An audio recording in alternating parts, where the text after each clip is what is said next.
खुशवंत सिंह बड़े राइटर थे, बड़े राइटर्स की बड़ी बातें।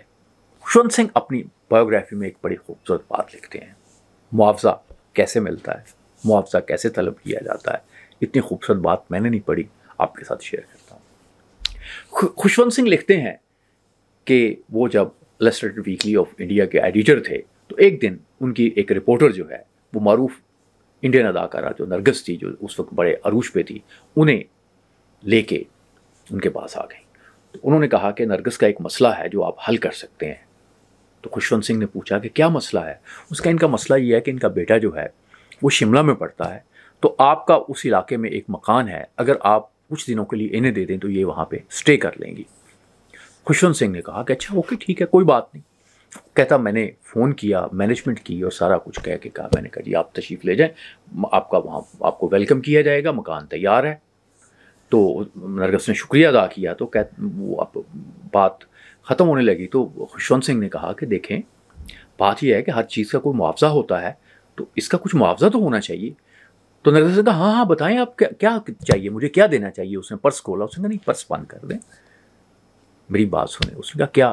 उसने कहा आप वहाँ जाएंगी, आप उस बेडरूम में ठहरेंगी जो मेरा बेडरूम है, आप उस बिस्तर में सोएंगी जो मेरे उस कमरे का बिस्तर है। उसने कहा बिल्कुल ठीक कह रहे हैं आप। तो उसने कहा कि आप मुझे सिर्फ ये इजाज़त दे दें कि मैं कभी अपनी तकरीर में या तहरीर में ये एक जुमला इस्तेमाल कर सकूं कि नरगिस मेरे बिस्तर में सोई थी। नरगिस ने कहका लगाया और हंसते हुए चली गई। बात आई गई हो गई। और फिर एक वक्त ऐसा आया कि नरगिस पार्लियामेंट की मेंबर बनी, खुशवंत सिंह जो हैं वो भी पार्लियामेंट के मेंबर बने, और वहाँ पे सब पहला सेशन था, इफ्तिताई सेशन था, तो उसमें सब लोग तारफ़ करवा रहे थे, मैं ये हूँ ये हूँ ये हूँ। तो खुशवंत सिंह की बारी आई तो नरगिस उठ के खड़ी हो गई। उसने कहा कि मेरा लॉर्ड इनका तारफ़ मैं कराऊंगी, इजाज़त है। उन्होंने कहा इजाज़त है। खुशवंत सिंह ने भी कहा जी इजाज़त है। उसने कहा जी ये इलस्ट्रेटेड वीकली ऑफ इंडिया के एडिटर हैं, बहुत बड़े जर्नलिस्ट हैं, हिस्टोरियन हैं, बड़े आदमी हैं। तारीफ़ करने के बाद आखिरी जुमला उसने कहा और मैं इनके बिस्तर में सोई थी।